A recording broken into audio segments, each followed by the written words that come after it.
Alhamdulillahi Rabbil Alamin, wal aqibatu lil muttaqin, wala udwana illa 'alal zalimin.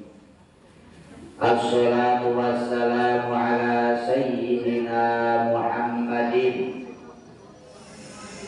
wa ala alihi wa sahbihi wa man tabi'ahum bi ihsanin ila yaumiddin. Qala rabbi shrah li sadri wa yassir li amri wahlul 'uqdatam min lisani yafqahu qawli. Wa qala aidan qalu subhanaka la ilma lana illa ma 'allamtana innaka antal alimul hakim. Shadaqallahul azim wa shadaqa rasuluhun nabiyyul karim. Wa nahnu ala dzalika minasy syahidin wasyakirin walhamdulillahi rabbil alamin. Hadratil muhtaramin, para alim ulama, para asatir, para sesepuh, juga tidak ketinggalan pada seluruh jajaran pengurus DKM Masjid Agung Sumber dan juga seluruh pengurus Majelis Taklim Masjid Agung Sumber yang alhamdulillah kali ini diakui menjadi bagian dari PKMM. Pirang-pirang tahun jarene nggak pernah diajak. Sekarang alhamdulillah, karena memang kita niatnya ngaji ketika eksistensi atau keistiqomahan kita diberikan penghargaan dengan diakui menjadi bagian daripada kekeluargaan Majelis Taklim dan Masjid. Kita buktikan dengan senantiasa istiqomah mengaji dan dengan harapan tentu diberikan oleh Allah Subhanahu wa taala ilmu yang manfaat juga barokah. Amin ya rabbal alamin.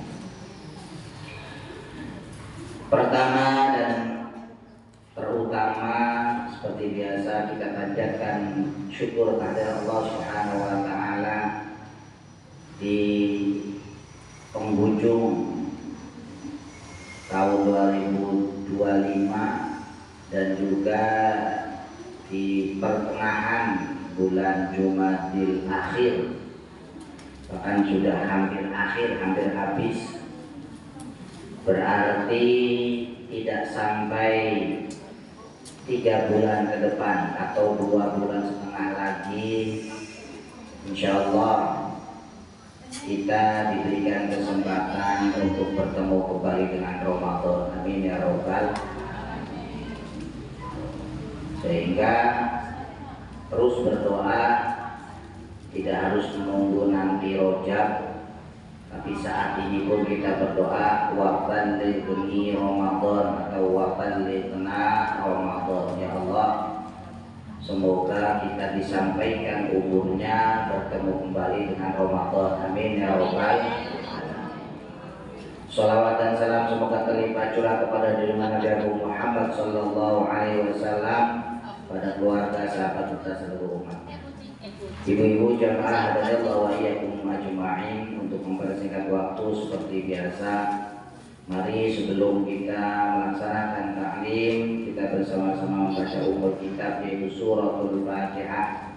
Kita niatkan ibadah, semoga kita yang hadir khususnya dan orang tua kita, guru-guru kita, keluarga kita, dan seluruh kaum muslimin, muslimat, mukminin, mukminat semuanya, manakala yang kita sebutkan tadi sudah wafat, sudah kembali menghadap Allah Subhanahu wa taala, kita doakan semoga diberikan ampunan atas dosa dan kesalahannya, diterima segala amal kebaikannya, dan ditempatkan pada tempat yang mulia di sisi Allah Subhanahu wa taala. Amin.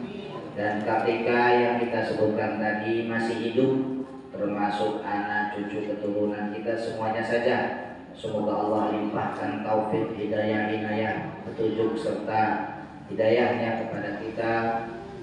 Semoga Allah berikan kepada mereka, kepada kita semua kekuatan untuk senantiasa istiqomah pada shiratal mustaqim, jalan yang lurus, jalan ridha dari Allah Subhanahu wa taala. Ala hadhihi niyyah wa ala kulli niyatin shalih. Al-Fatihah. Bismillahirrahmanirrahim. Alhamdulillahirabbil alamin. Arrahmanir rahim. Maliki yaumiddin. Iyyaka na'budu wa iyyaka nasta'in. Shiratal mustaqim. Terima kasih. Kita lanjutkan materi pada pertemuan sebelumnya.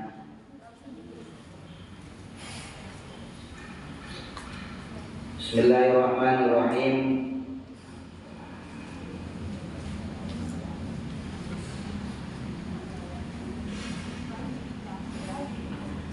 Pada pertemuan kemarin mengingatkan kepada kita terkait dengan, kebetulan ini juga pasal tentang puasa.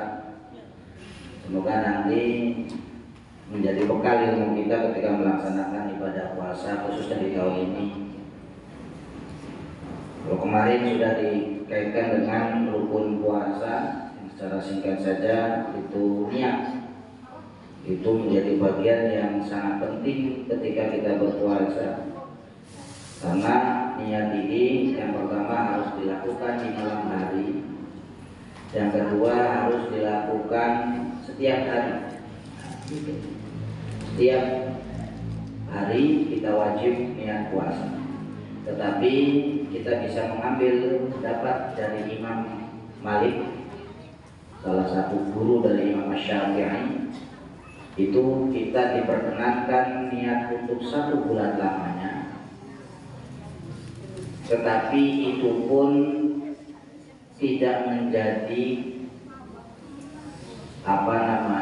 untuk menggugurkan niat kita setiap hari, tidak. Para ulama membolehkan kita mengambil pendapat Imam Malik, yaitu niat untuk 1 bulan, dan itu yang dilakukan pertama kali bulan puasa. Jadi malam pertama ketika besok puasa pertama, malam harinya kita niat 2 kali. Yang pertama niat untuk besok, biasa 1 hari, yang nausoma qodin, yang seperti dengan ketika imam dengan Bilal, awaitu soma qodin anadai. Itu 1 lagi niat untuk 1 bulan, nawaitu soma anjami syahri Ramadan. Atau kalau nggak pun bisa menggunakan bahasa Arab, tidak apa-apa, yang penting bahasanya dimengerti dan dilakukan di dalam hati. Nah, kalau dilapatkan itu hukumnya sunnah. Saya niat berpuasa untuk 1 bulan lamanya dalam Ramadan tahun ini, gitu kan. Karena Allah Ta'ala. Itu bisa singkatnya begitu saja. Kalau pakai bahasa Jawa juga boleh, niat insun puasa angko seulang penuh dalam bulan Ramadan tahun ini, karena Allah Ta'ala. Yang penting diwujudkan, 1 itu niatnya untuk 1 bulan lamanya. Yang kedua, Ramadan tahun ini, sebagaimana Nabi Muhammad anak fahdi syahri Ramadana fi hadhihi sana. Setiap 1 hari aja ada diwujudkan, ada pernyataan Ramadan tahun ini. Jadi saya niat berpuasa 1 bulan lamanya pada Ramadan tahun ini, fardu karena Allah.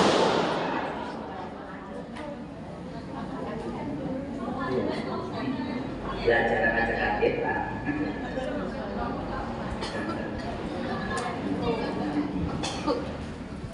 Nah, dari lagi-lagi, sekali lagi itu jadi dan dilakukan di malam pertama. Tapi sekali lagi itu tidak menggugurkan kewajiban kita untuk niat setiap hari. Tapi insya Allah menurut para ulama ini, kita nanti kalau memang lupa, duduk melupa, karena niat itu kesempatannya semenjak terbitnya fajar sampai dimulai dari terbenamnya matahari sampai terbitnya fajar. Artinya apa? Semenjak sholat maghrib atau maghrib masuk waktu maghrib, setelah buka puasa kita boleh niat untuk besok hari. Tapi yang namanya manusia dikhawatirkan ada lupa. Lupanya mungkin tadi ada saudara yang sakit, akhirnya kita nunggu di rumah sakit. Karena biasanya jamaah di masjid kita tidak jamaah, akhirnya lupa niat sampai sahur, sampai subuh. Ya Allah, tadi malam saya enggak jamaah di masjid, jadinya lupa niat yang biasanya niatnya sama Bilal, sama-sama berjamaah.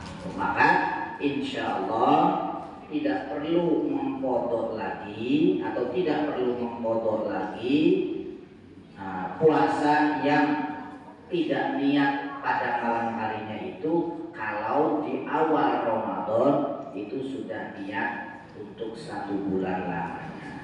Tapi lagi-lagi ini bukan karena kesengajaan, maka sudah ditutupi atau sudah tidak harus mengkodok. Berbeda nanti dengan ketika kita puasa tapi lupa niat, tetap kita selesaikan puasanya, tapi juga harus dikodok. Sekali lagi, orang yang niat puasanya lupa atau lupa niat berpuasa itu wajib dikodok puasanya.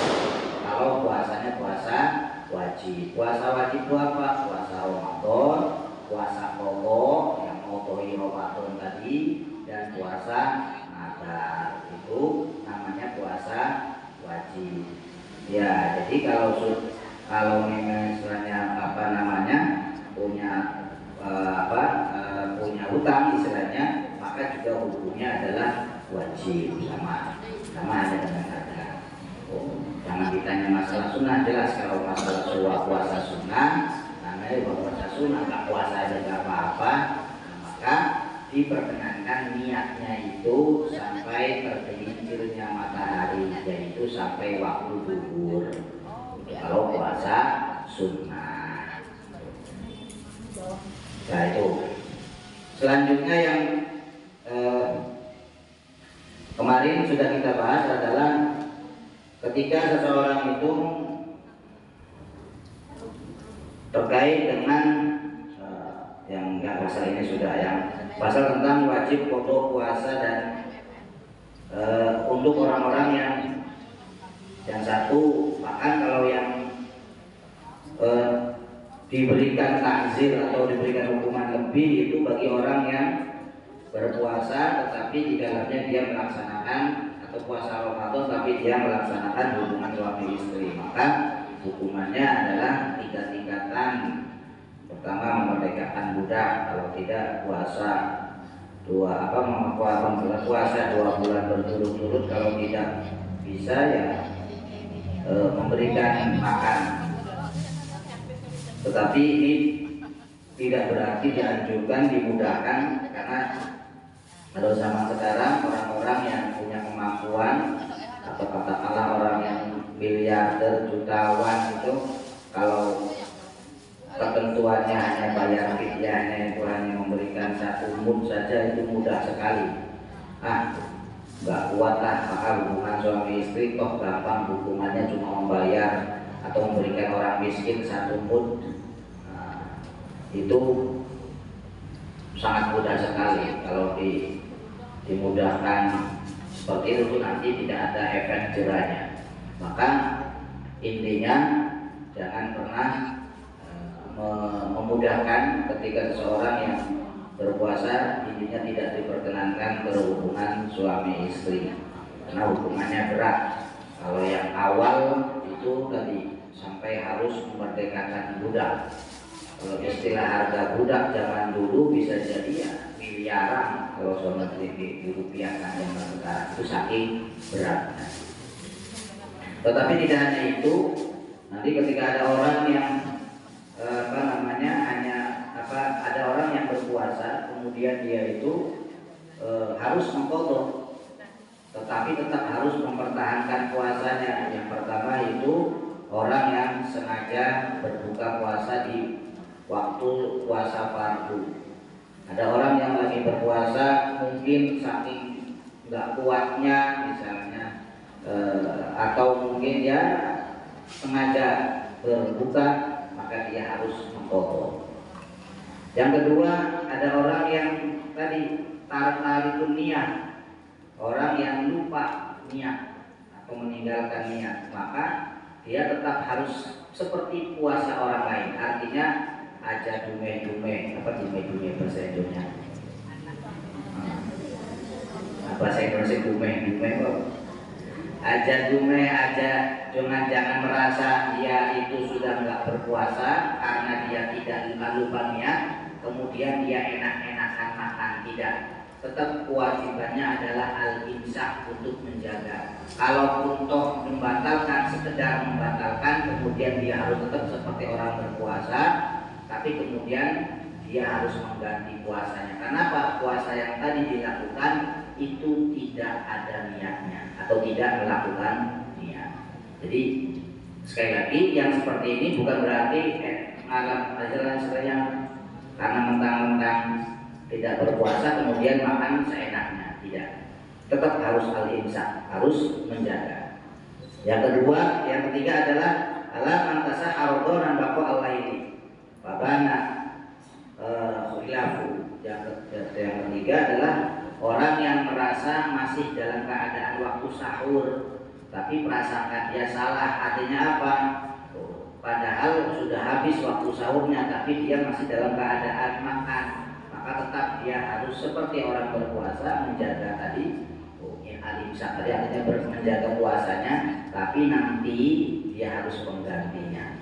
Contohnya tadi dia bangunnya agak kesiangan, dia makan, atau mungkin pas lagi mati lampu tidak ada yang adzan, ujuk-ujuk lagi makan ada suara adzan. Nah itu berarti dia sudah dalam keadaan masuk puasa tapi dia masih makan, maka dia puasanya tetap dilanjutkan istilahnya, maka tetapi tetap harus diqadha. Maka itu pentingnya para ulama khususnya di Indonesia, sekali lagi khususnya di Indonesia, menentukan ada istilah imsak. Imsak itu istilah saja untuk memberikan batasan. Sebab yang namanya puasa itu sendiri ya imsak, artinya menjaga, ngeker dari wong Jawa. Nah, jadi orang yang tadi kalau di Indonesia adalah istilah imsak, itu dalam rangka kehati-hatian untuk menjaga batasan makannya sebelum waktu subuh. Sebab mulainya puasa itu adalah ketika masuk awal waktu subuh, yaitu tulu'ul fajri. Sedangkan kita bahkan mungkin hampir semuanya ketika menentukan sholat itu tidak melihat matahari atau tidak melihat fajar, dia pakainya waktu, pakainya jam.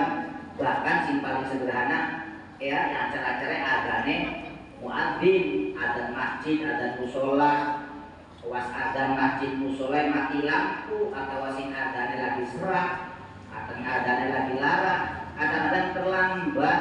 Tuh, akhirnya patokannya mau kayak uslah patokannya kadang-kala TV, atau TV sing disetel TV Jawa Timur yang lebih dingin kan, lebih gelis.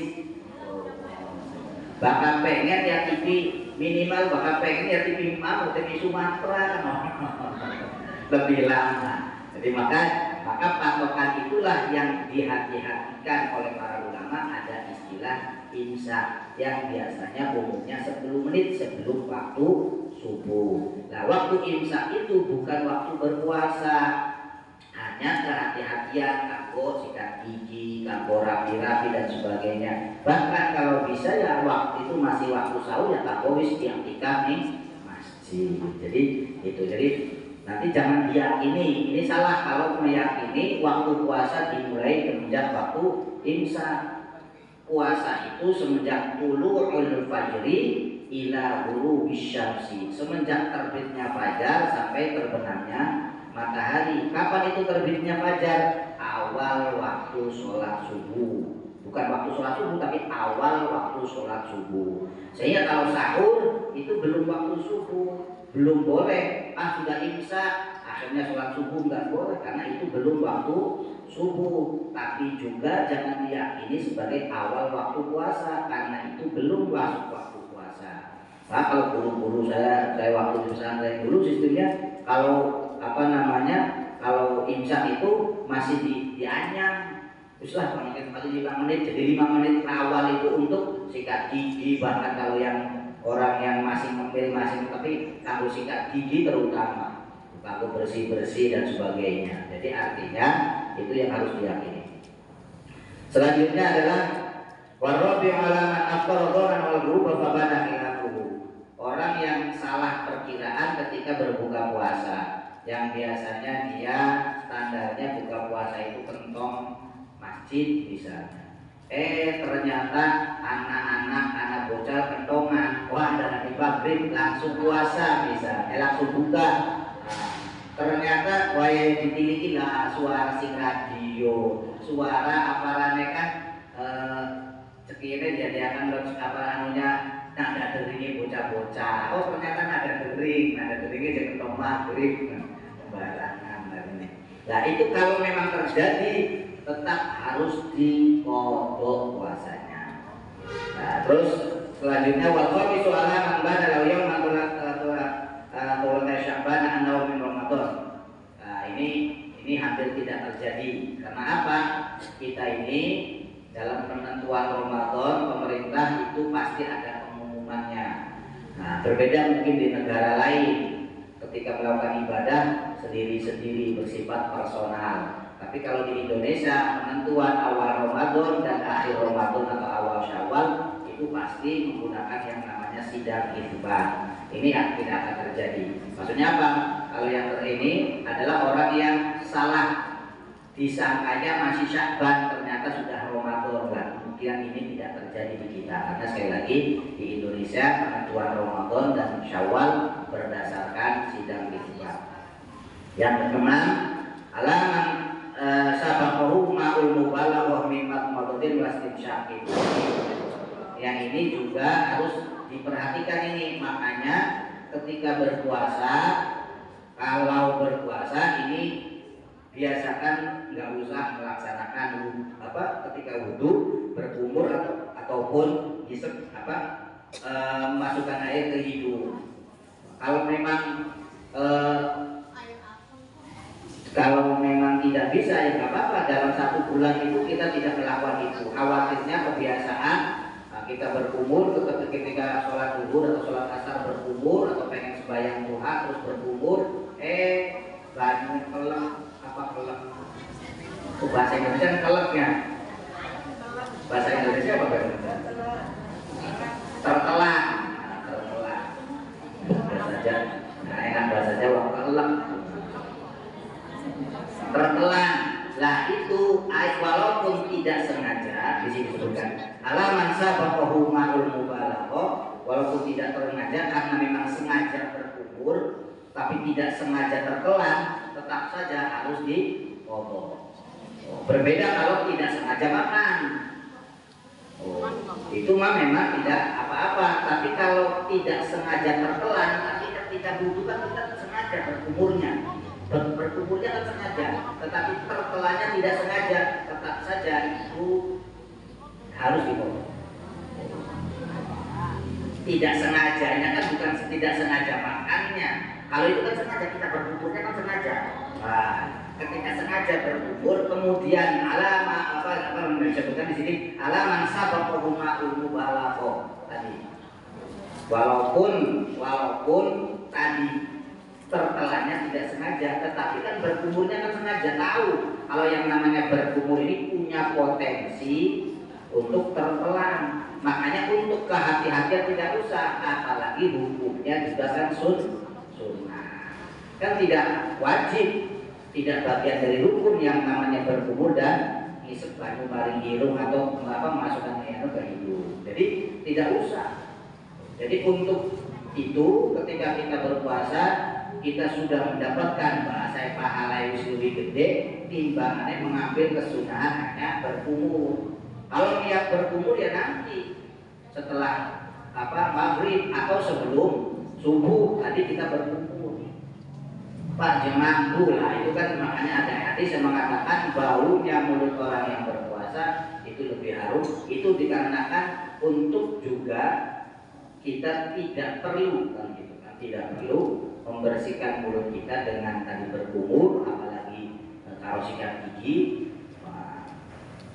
di saat kita berpuasa. Nah, pasal selanjutnya Bismillahirrahmanirrahim, itu mengulang karena ya hampir kelalaian mengulang. Bismillahirrahmanirrahim. Faslun yabtulu shaumu birid dan din. Ini pasal tentang batalnya puasa. Batalnya berpuasa satu sebab ar-riddah atau murtad. Murtad itu posisinya berarti baik sengaja atau tidak. Dalam konteks ini kita melanggar aturan yang konteksnya adalah kita menjadi orang yang bukan lagi muslim, maka dia secara otomatis puasanya menjadi batal. Murtad itu para ulama membagi menjadi 3. Ada murtad keyakinan karena melihat misalnya ya itu tuh berarti benar tuh ajaran orang non muslim itu, berarti ajaran Islam salah ini misalnya di hati saya, makanya cenderungnya memang seperti itu deh. Nah, kelihatannya tidak ngomong, kelihatannya tidak berbicara, tetapi dia meyakini bahwa keyakinan orang lain jauh lebih benar dan dia lebih cenderung ke sana, agama tadi, keyakinan tadi, maka secara tidak langsung dia telah murtad secara qalbiyah, secara hati, sama, ataupun secara mulut, pernyataan, walaupun mungkin ede-ede main-main, dia hanya guyonan, tapi pernyataan itu jelas dia sampaikan bahwa dia bukan lagi orang muslim misalnya, maka dia otomatis murtad. Dan ketika murtad posisi dia batal. Tidak lama masuk Islam lagi, istighfar, astagfirullahaladzim, tetap puasanya pada saat itu telah batal. Nanti di kemudian hari harus diqodho. Jadi misalnya ada istilahnya orang lain yang bertanya seperti itu, maka ya anggap saja itu pelajaran dan diistighfari, kemudian dia harus mengulang syahadat kembali dan dia harus mengganti puasa. Wa haidin wa nifasin aw wiladatin, haid, keluar darah haid, apalagi nifas jelas-jelas, maka otomatis batal puasanya. Wajununin, termasuk gila. Maka orang yang mohon maaf ketika ada orang lain atau katakanlah tetangga yang misalnya memiliki apa istilahnya keterbatasan yang dimana dia harus minum obat misalnya, karena ada orang-orang yang harus senantiasa minum obat, kalau tidak bahasa kumat, maka ketika kumat itu otomatis batal. Jadi kalau ada seperti itu terus dianjurkan untuk menjaga supaya jangan batal puasanya. Jadi walau lahdotan, walaupun sebentar tetap posisi puasanya menjadi batal. Kata udah yang laleng tadi nggak minum obat dulu, akhirnya setelah dia tidak tersadarkan tadi, istilah gila tadi, terus diminum obat sadar lagi, maka tetap hukum puasanya adalah batal walau lahdotan, walaupun sebentar. Wa bi'irmain wa sakarin, ataupun yang ayan ataupun orang yang mabok ta'adda bihi, kalau yang menyengaja ataupun apa istilahnya masang-masang lah mencari kita ya kan, supaya kan ada orang yang ayan itu kalau misalnya melihat bayangan yang bergoyang, makanya orang yang ayan itu kalau di dekat air supaya ditemani itu, karena kan ketika melihat bayangan atau orang lain itu bergoyang itu mudah untuk kumat airnya misalnya. sudah tahu punya penyakit ayat misalnya, masang-masang bola ini kali misalnya, akhirnya kumat misalnya kan gitu, itu berarti masang-masang. Atau wasakarin mabok, termasuk misalnya sudah tahu kalau dia itu naik mobil itu gak kuat ya, kalau pengen naik mobil harus yang AC misalnya, masang-masang. Atau kalau tahu ada bau-bauan misalnya, ada bau duren malah mabok misalnya, malah parakin pasar atau nih toko atau di warung si dagang duren, berarti arane masang-masang. Bahasa Indonesia masang-masang kok. Itu kemarin. Jadi sengaja untuk supaya jadi tadi, supaya jadi mabok, supaya jadi anwar. Itu termasuk tadi muta itu atau muta itu macam-macam. Tapi kadang-kala orang itu bisa untuk menahan diri, tapi karena dia masang-masang misalnya gitu kan, maka hukum mutahnya yang sengaja itulah yang batal. In amma jami'an nahari, jikalau proses itu dilakukan selama siang hari. Kuat lampu santer kudu belajaran timik-timik dingin gitu kan. Nah, jadi sekali lagi itu bukan puasanya, pelatihan. Jadi maka untuk anak-anak pun tidak ada hukumnya. Wajib puasa, sunnah puasa tidak, ya latihan itu. Bahasa kerennya tarbiyah atau hanya sekedar latihan. Karena apa? Ya segala sesuatu perlu latihan. Kadang-kadang kita orang tua dan mungkin kita semua ini termasuk ibu, mungkin juga produk orang tua kita dulu yang tadi belajarnya sama-sama, yang tadi puasa bodong perintah, puasa sebeduk, puasa sambungan, judulnya apa yang tadi puasa.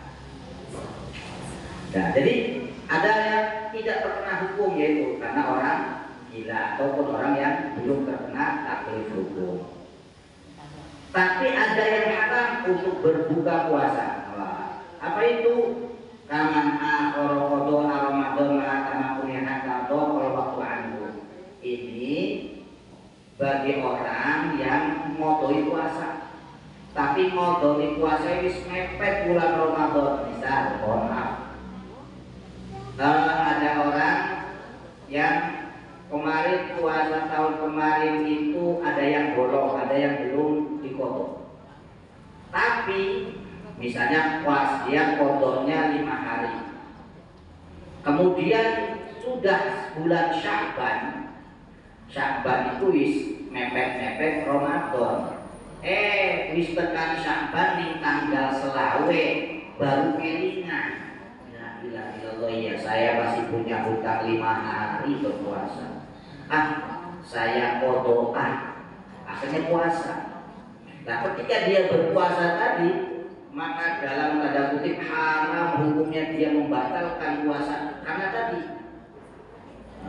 karena dianya tadinya nggak melakukan, kecuali dalam suatu tahun itu dia pun sakit, orang waras baru waras itu 5 hari menjelang puasa itu misalnya, yaitu lain cerita. Tapi kalau ada kesempatan misalnya tadi orang masih muda ketika haid misalnya, hutang 15 hari atau 10 hari, setelah Syawal sampai ketemu dengan Sya'ban itu orang dikodok-kodoi hingga menjelang habis Ramadannya, apa-apa Sya'bannya hampir ketemu Ramadan, maka dia haram untuk berbuka. Akhirnya dipaksa kudu, seakan-akan begitu. Bahasanya begitu.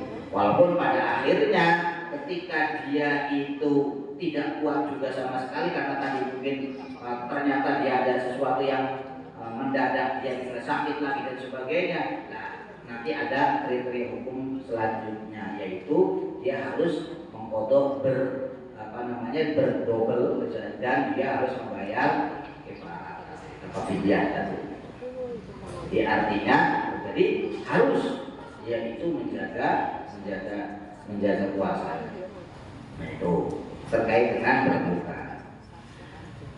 Selanjutnya di pasal yang sama, wa qasamul iftar arba'atun. Macam-macam daripada berbuka juga ada 4. Yang pertama, ma yalzamu fihi al-qada' wal fidyah.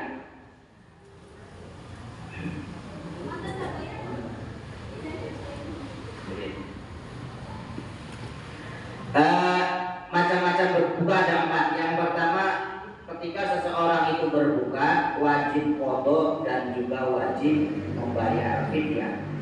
Apa itu? Yang pertama, di sini ada 2. Yang pertama, al-iftar li khaufin ala ghairi. Jadi orang yang berbuka puasa karena ketakutan terhadap orang lain.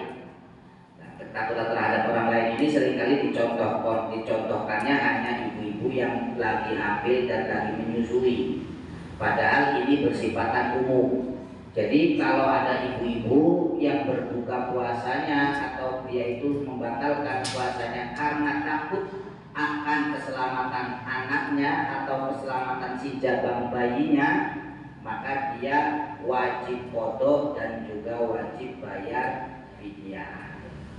Tapi kalau ketakutannya atas dirinya, aduh ya Allah Gusti, saya itu apalagi ini lagi punya momongan, puasa sedina baik memeli kadang-kadang aduh kurang kuat kayak beli. Nah, saya emang gak kuat saya. Nah, akhirnya saya batalkan. Nah, tapi kekhawatirnya atas dirinya, maka cukup membayar, cukup mengqada saja.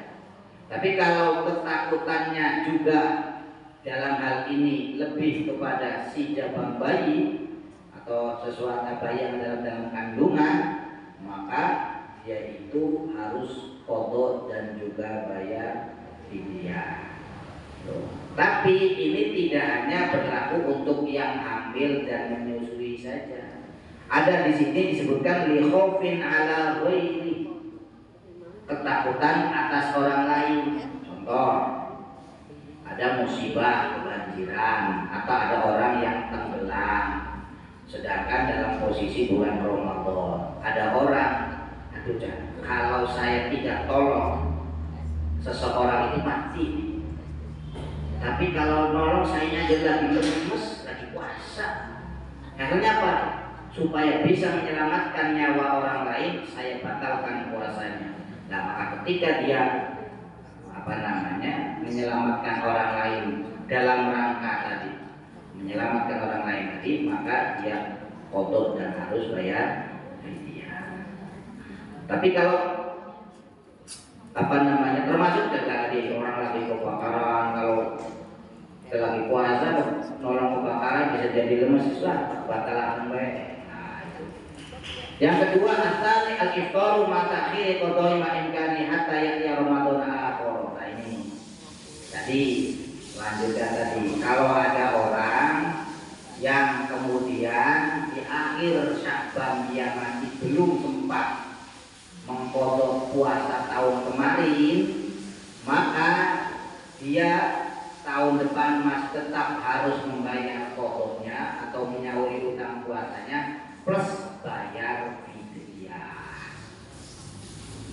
Sekali lagi, ketika makanya kalau punya hutang puasa segera dibayarkan, artinya segera diqada.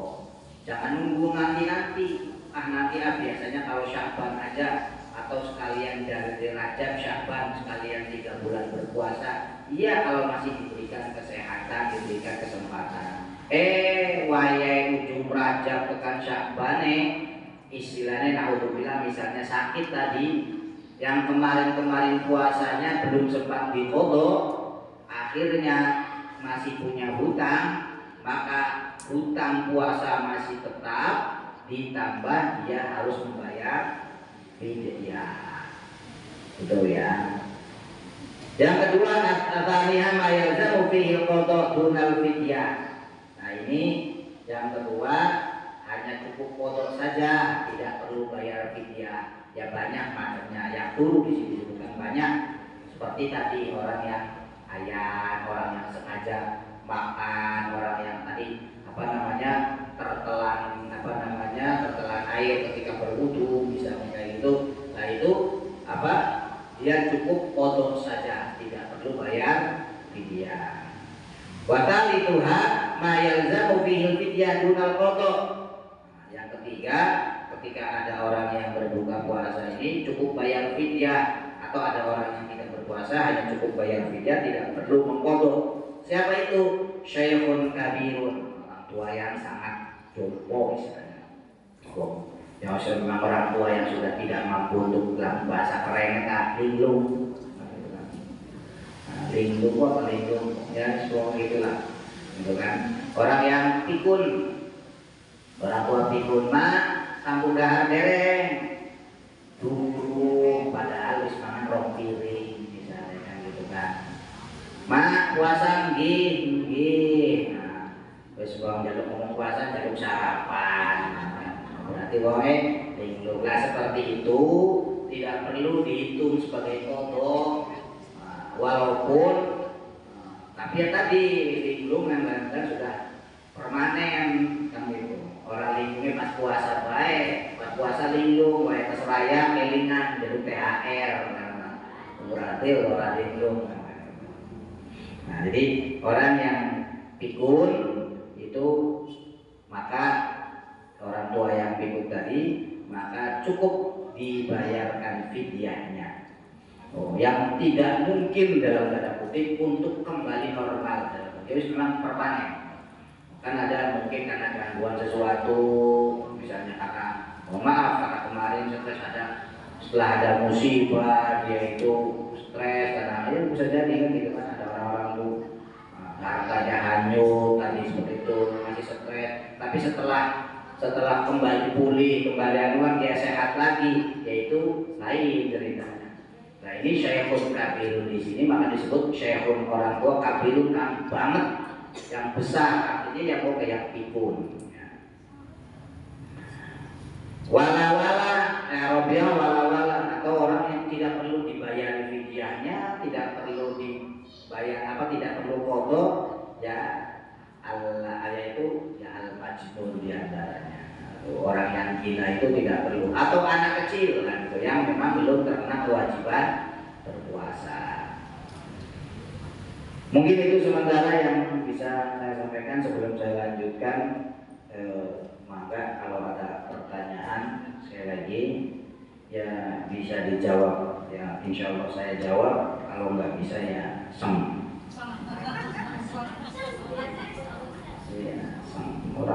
orang bisa.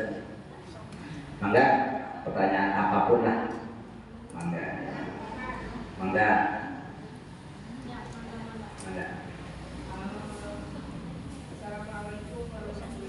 Waalaikumsalam.